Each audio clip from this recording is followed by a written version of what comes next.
Continuando con las exposiciones del día de hoy, a continuación tenemos una videoconferencia a cargo del señor Julio Castellanos, investigador de la Universidad Nacional Autónoma de México, quien nos acompaña esta mañana con algunas reflexiones acerca del papel de Latinoamérica como territorio de la competencia global de la industria automotriz. Le recibimos con un caluroso aplauso, por favor. Nacional, todas son de los grandes conglomerados. Fundamentalmente en mi doctorado, en el doctorado estudié las tres más grandes, hoy por hoy Volkswagen, Toyota y General Motors, ¿no? Aunque creemos que al estudiar la tesis de maestría estudié las 8 principales, las otras 3 japonesas, ¿no? Que tienen que ver Nissan y Honda, que son fundamentalmente Nissan y Honda, y las 3 norteamericanas, ¿no? Las Big Three que le llaman, es decir, además de General Motors, Ford y Chrysler, que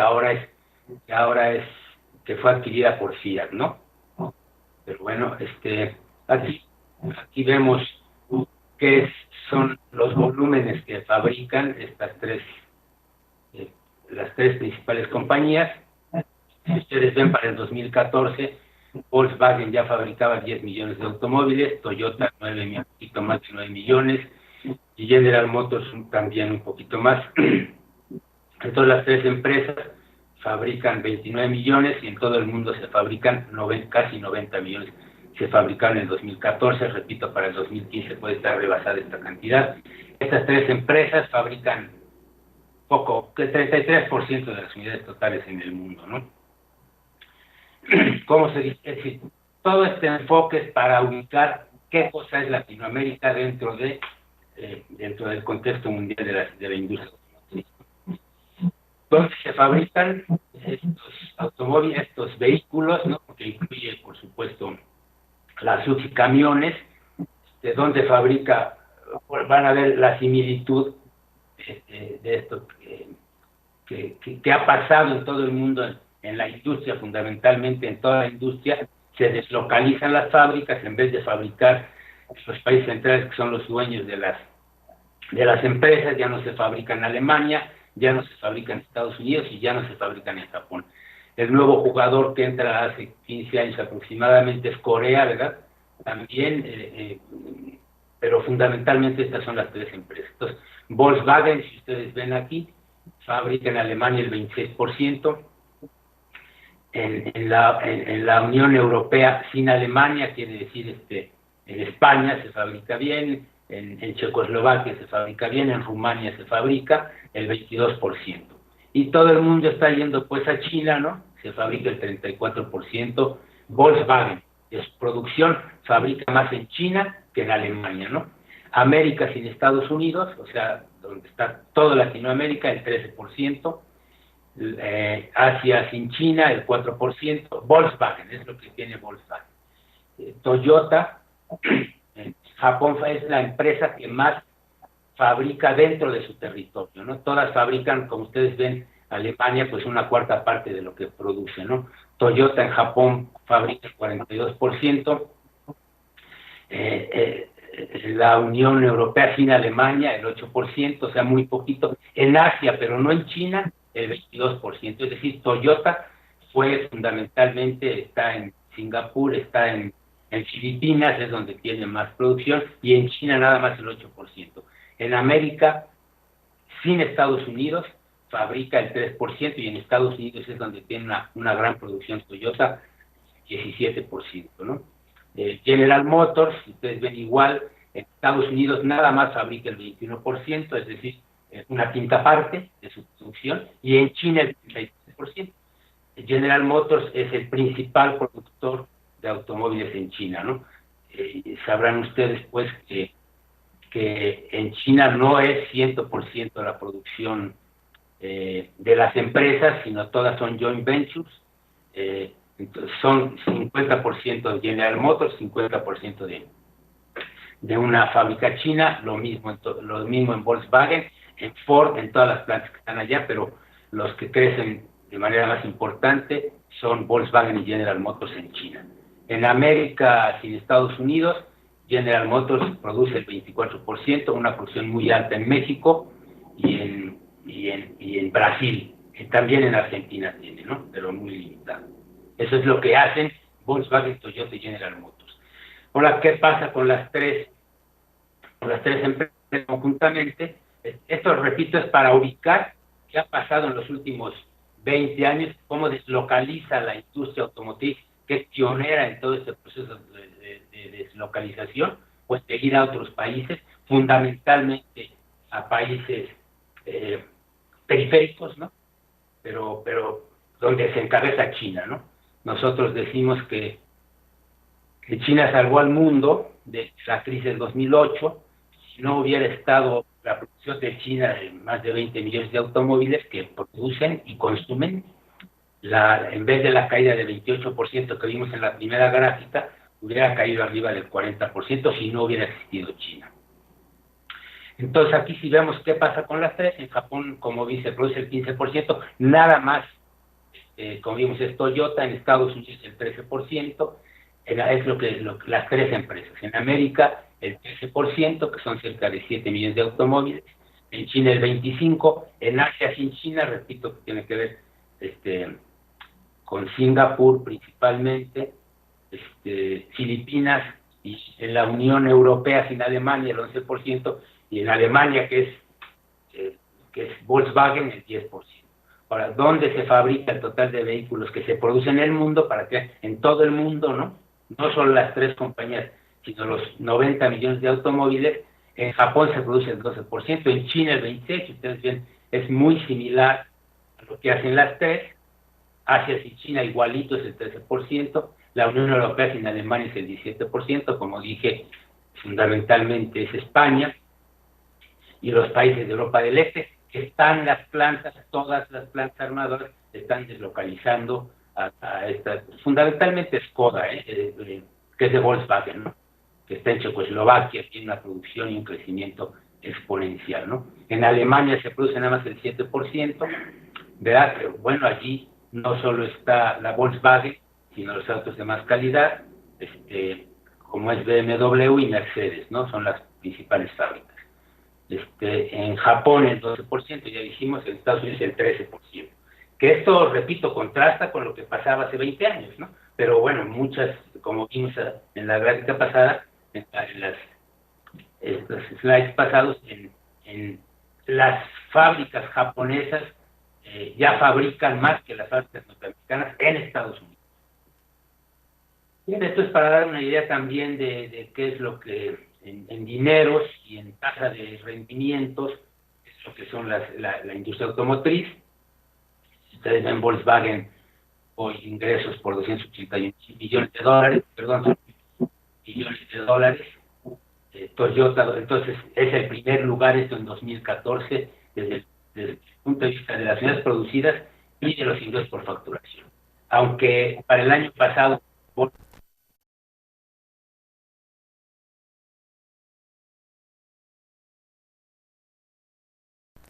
porque sus autos son más caros, ¿no? Y General Motors, como ustedes ven, es mucho más bajo.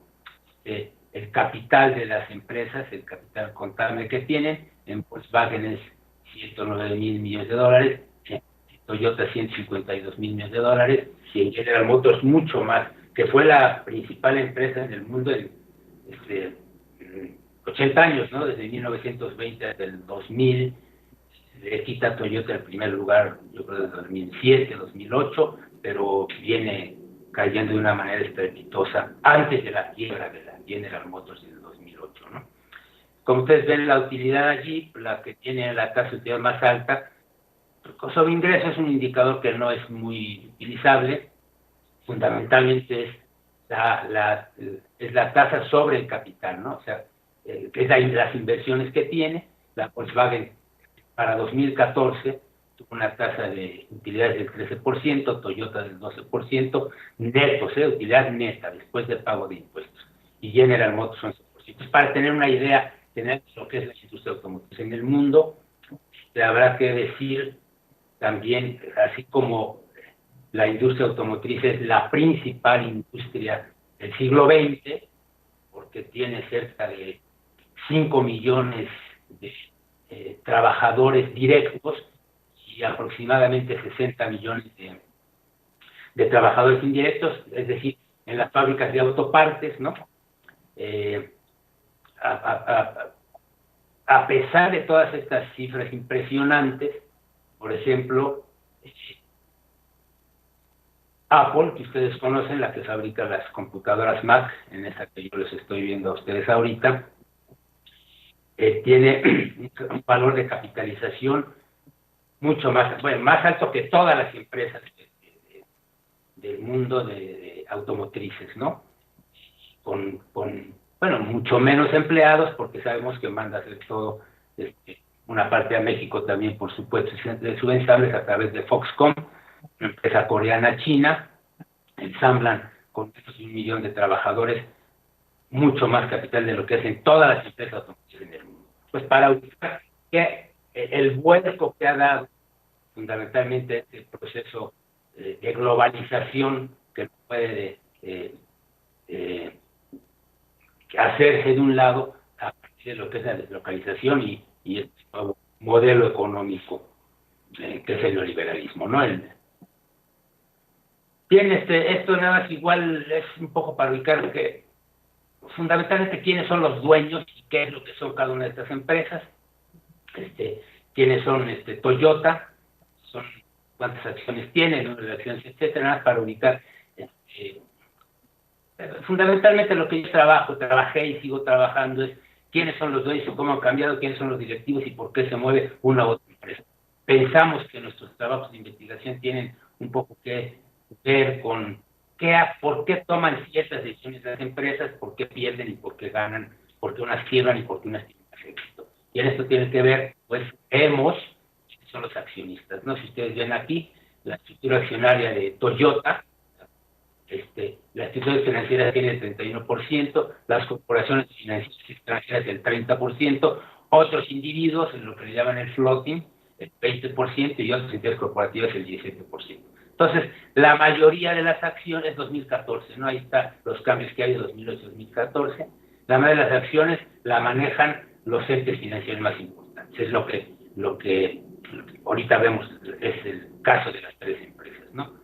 Y tengo la impresión que de la gran mayoría de las empresas, salvo, como dije, China, que no estudié China, que es lo que habría que estudiar, es más difícil encontrar la información de China, que tienen en China 50 fábricas de automóviles, ¿no? Unas producen 100,000, 50,000, otras plantas ya producen casi 2 millones de automóviles, que no se acercan por nada a estas 3 empresas, pero bueno, ya de los 26 millones de automóviles que se fabricaron en China el año pasado, pues que casi 12 millones son de fábricas chinas, y las otras son de las joint ventures, ¿no? De las coinversiones con estas grandes empresas.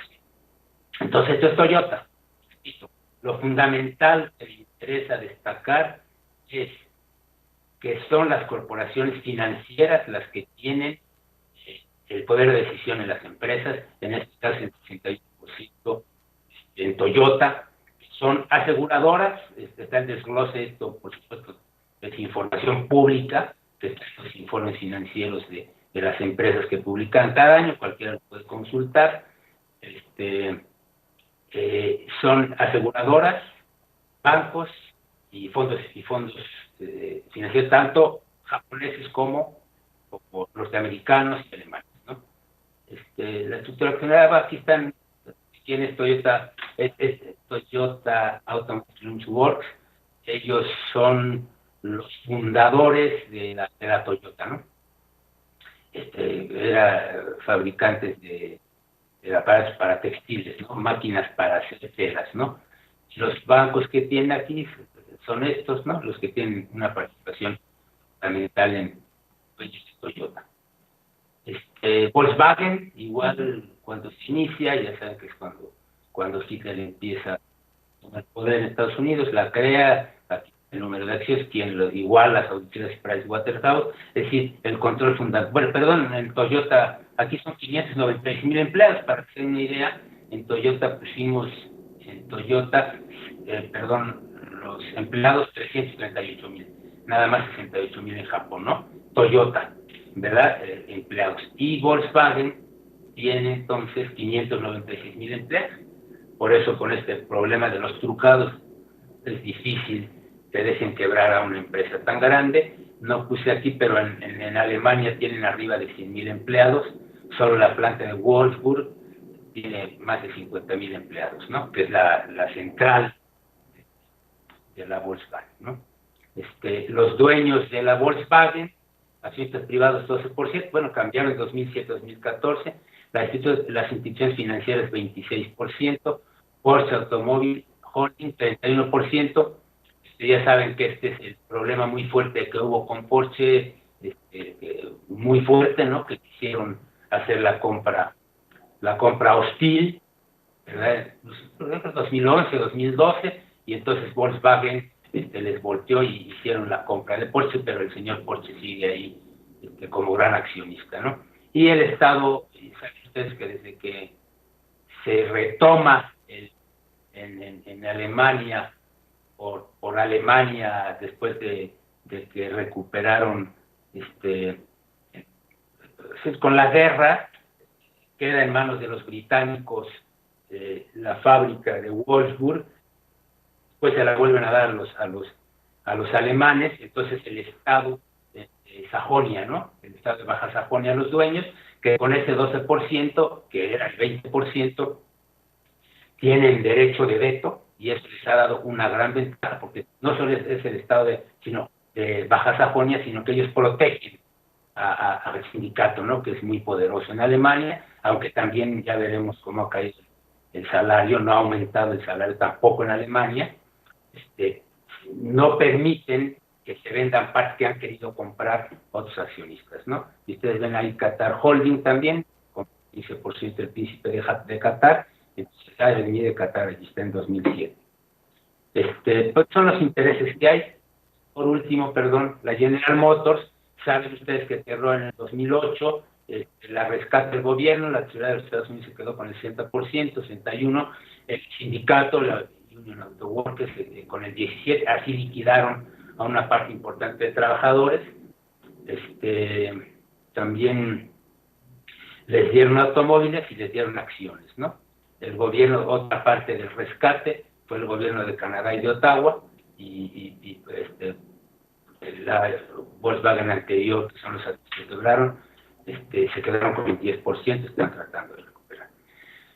Bien, perdón, lo más importante para ubicar, pues, qué es lo que, perdón, porque vuelvo a las gráficas estas, para que ubiquemos qué es América Latina.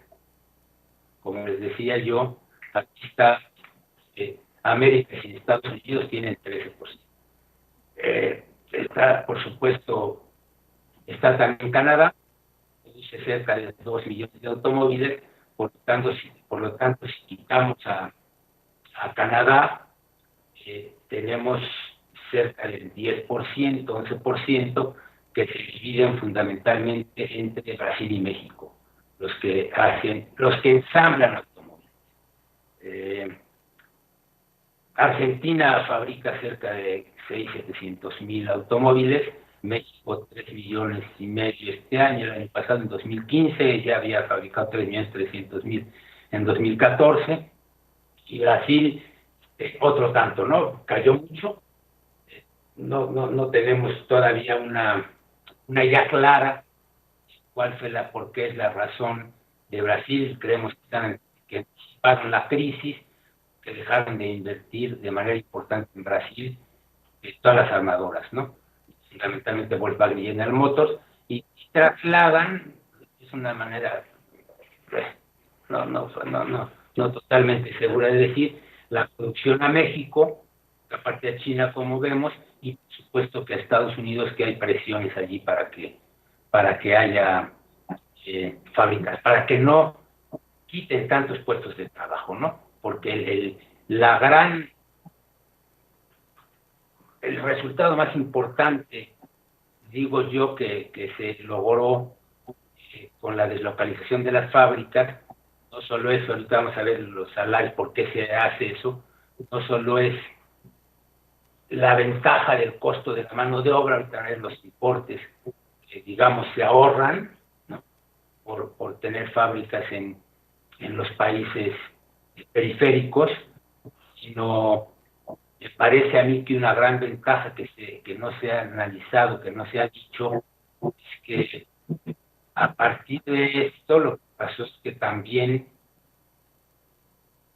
presionaron fundamentalmente, como ustedes ven, a la Unión Auto Workers, al sindicato de Estados Unidos, por supuesto de Japón y los de Alemania también, para que sus salarios ya sean mucho menores. O sea, no ha habido aumento de salarios en Estados Unidos en el automotriz. Los nuevos contratos que se hacen ya pagan cerca de la mitad, pero a los empleados nuevos, ¿no? A los que entran, ya es la mitad. Si era $30 la hora, vamos a ver los precios de los salarios, se están contratando hasta en Detroit, hasta en Detroit, a $15 la hora, se están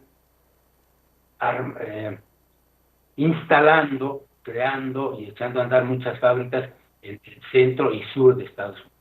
Texas, ya también está Volkswagen allí, esto muy fuerte, todas las japonesas, no solo fábricas de automóviles, sino de autopartes, no solo vehículos, sino también autopartes, ¿no? Se hacen en el centro y en el sur de Estados Unidos, porque antes siempre era la meta del automóvil, era Detroit, ¿no?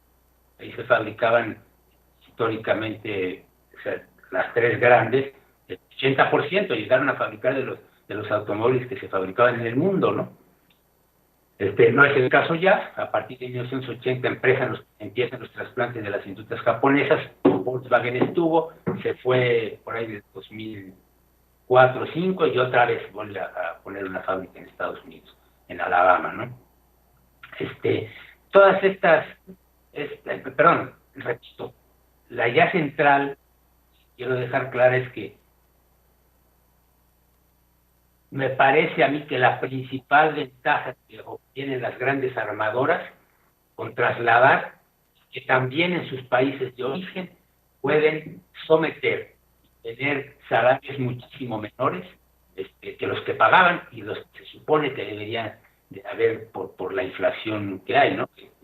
Se calculó cerca del 50% en los últimos 30 años en Estados Unidos. No ha habido más aumento, repito, y se están contratando los nuevos trabajadores a mitad de precio, que eso en los contratos colectivos no existía. Si entrabas a un puesto tenías que ganar el sueldo que tenía el anterior y ahora no, ¿no? Y por eso están, es decir, Toyota, Honda y Nissan, que tienen fábricas muy grandes en los Estados Unidos, fabrican más de 2 millones de automóviles anuales cada una de ellas. Perdón que veía mucho polvo. Tienen trabajadores de salarios mucho menores de los que se pagaban en Detroit. Ya saben, Detroit está totalmente en quiebra desde hace 15 o 20 años. Había más de 1 millón de trabajadores, hay menos de 400,000 trabajadores, había casi 2 millones de habitantes, hay menos de 800,000 habitantes. Es lo que se ha destruido, pues, ¿no? En Estados Unidos, con, digamos, también ventajas, decimos, en México, ¿no? Porque aquí tenemos más de 600, en las fábricas armadoras hay cerca de 70,000 trabajadores, obreros, y en las fábricas de autopartes más de 600,000. En México, lo mismo está pasando en Brasil, son los que dicen las grandes ventajas. Bien, ¿qué es lo que, todo esto, qué es lo que, repito, qué es lo que, cuáles son las ventajas primarias que ven las grandes armadoras cuando se trasladan a otros países, ¿no? Si ustedes ven, aquí es el costo de la mano de obra en países, está en la lista, se encuentra, esta es una conferencia que vinieron a dar aquí, México, pero están en todos lados los costos de la mano de obra. Quieren, yo he calculado costos más bajos, en México, que me he especializado en cuánto cuesta el costo de la mano de obra, que quieren mucho en diferentes estados de la República, porque Volkswagen está en Puebla, la Nissan está en Aguascalientes, la Ford y la General Motors están en el norte, en Coahuila. Difieren mucho los salarios, pero bueno, es un promedio. Además, ese promedio es un tanto tramposo porque se sube mucho porque se meten también empleados no obreros, y dentro de los obreros hay unos especializados que ganan muchísimo más y la mayoría ganan menos. Pero bueno, como es una metodología que es igual para todos, pues es promedio para todos, por lo tanto vale la comparación, ¿no? Entonces en Indonesia cuesta 70 centavos de dólar la hora, perdón, es 2009, son datos de 2009, no he podido actualizarlos, estoy trabajando otra línea, por supuesto que pronto los actualizaré. Están los datos, están por todos lados, pero bueno, pues un trabajo que hice para 2009, no ha cambiado, o sea, les aseguro que los cambios son mínimos. Lo veo, pero no he actualizado las cifras, pero siempre estoy acumulando información, ¿no? Entonces, Indonesia, China 1.27 en 2009, ahorita ya está más del doble. Ya en China son salarios más altos que en México. En la India sí están todavía por allí. Brasil subió también todavía más. Yo creo que es de las razones por las que están viniendo más a México. Brasil debe estar arriba de $5. Pero el chiste de esta comparación era, bueno, vean Japón, vean Estados Unidos y vean Alemania, 10 veces más, 11 veces más que México, Estados Unidos también. Entonces, perdón, 2009, con la devaluación que está bien desde el año pasado hay tan fuerte en México y en todos los países periféricos, es directa, un poquito más bajos ahora en México que en Estados Unidos, o bueno, en Ecuador creo que tienen dólares, en Brasil contra el real la evaluación es más alta, por lo tanto el salario es muchísimo más bajo, etcétera. Así entonces ya puede estar. Entonces esta es una razón fundamental por la que las grandes armadoras, yo vi Volkswagen, por supuesto que vi Nissan y Honda también, y Ford, en los primeros estudios que hice de 10 años, y ahora me he concentrado en estas tres, y los beneficios que obtienen, que lo vemos en la siguiente slide, diapositiva, los ahorros son enormes, ¿no? Ese es un primer, el ahorro que tienen en manos de obra. Se ha argumentado en varios foros que hay una menor productividad.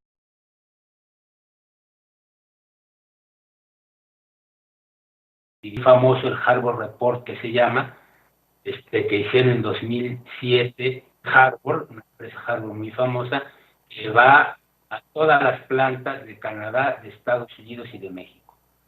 Y los informes que presentan es que la productividad es igualita, no difiere, pues. O sea, hay plantas en Estados Unidos, de las 90 plantas armadoras que hay plantas que son un poquito más productivas que las mexicanas, pero hay la Volkswagen más productiva, las que están en Coahuila más productivas que las unas, pero difieren 5% más o menos, igual que las de Canadá. Ya no hay una diferencia sustancial. En una visita que hicimos a la Nissan de Aguascalientes, el director de recursos humanos nos platicaba que la planta más productiva del mundo de Nissan es la de ellos. Y por eso, bueno, el año pasado fabricaron arriba de 800,000 vehículos aquí, los chiquitos, ¿no? Ya saben que son los dueños.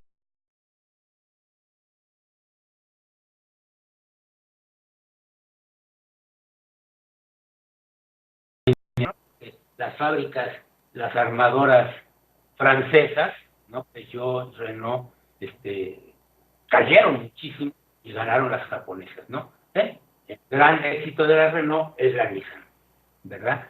Entonces, ellos nos decían que en contra de esta idea generalizada que hay, que la productividad es más baja en los países periféricos, pues aparentemente los datos que da el Harvard Report no es cierto. Pues lo que nos dijo este hombre es que no es cierto. Otra consideración importante que habría que hacer, las visitas que hemos hecho a la Volkswagen, las presentaciones, nos han comentado los guías que nos llevan, que bueno, los robots que mandan y las enormes tractoradoras de 600 toneladas y esto, son las que van a meter nuevas maquinaria y robots en Wolfsburg, razón por la que somos, digamos, un poco menos productivos. Sin embargo, sacamos los mismos automóviles que Wolfsburg, ¿no?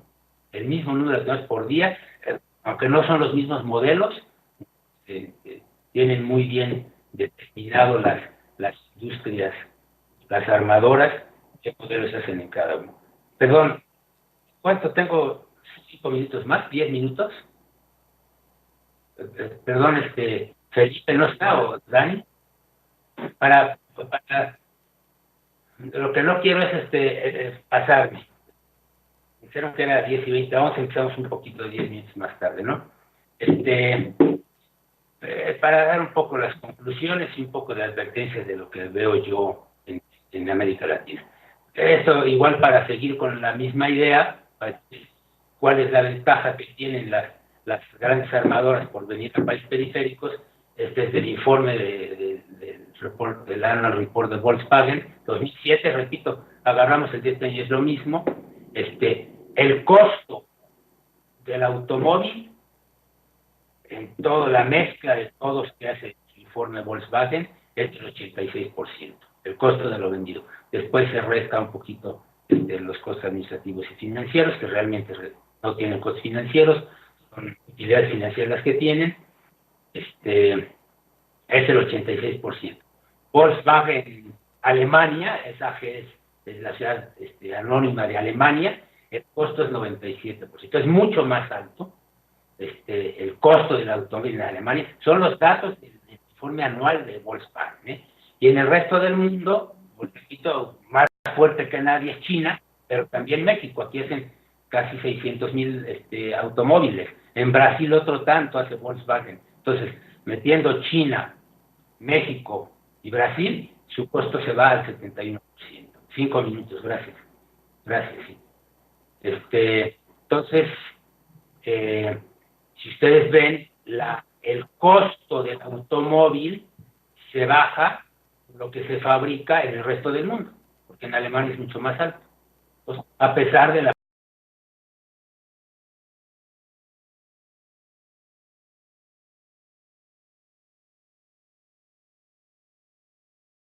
por supuesto, en China otro tanto, ¿no?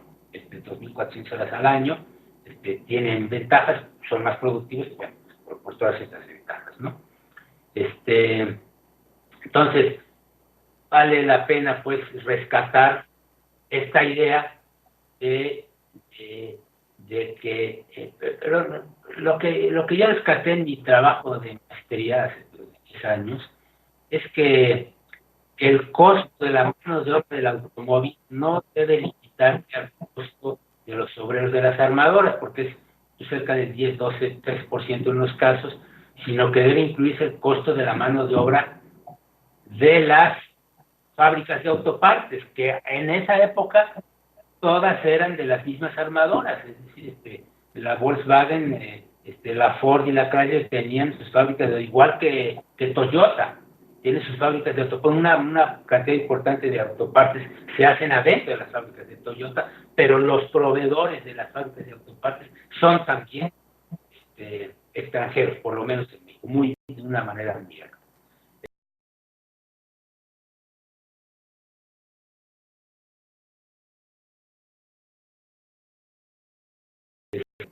Los datos que yo obtuve en ese trabajo, repito, hace 10 años, es que Volkswagen, por fabricar en países periféricos, se ahorró, pues el costo menor eran cerca de 15,000 millones de dólares. ¿Por qué? Porque es mucho más alto, si ustedes se acuerdan de que vimos el costo, 34 dólares la hora, es mucho más alto de los 25 de Japón y de Estados Unidos, por lo tanto el ahorro es mayor. General Motors se ahorraba cerca de 6, 7 mil millones de dólares para ese año. Entonces, son ahorros importantes, pero más, como dije antes, es que también casi, aunque no sería muy clara esta conclusión de lo que dije, sí, debería haberlo dicho, pero norteamericanas, no hay.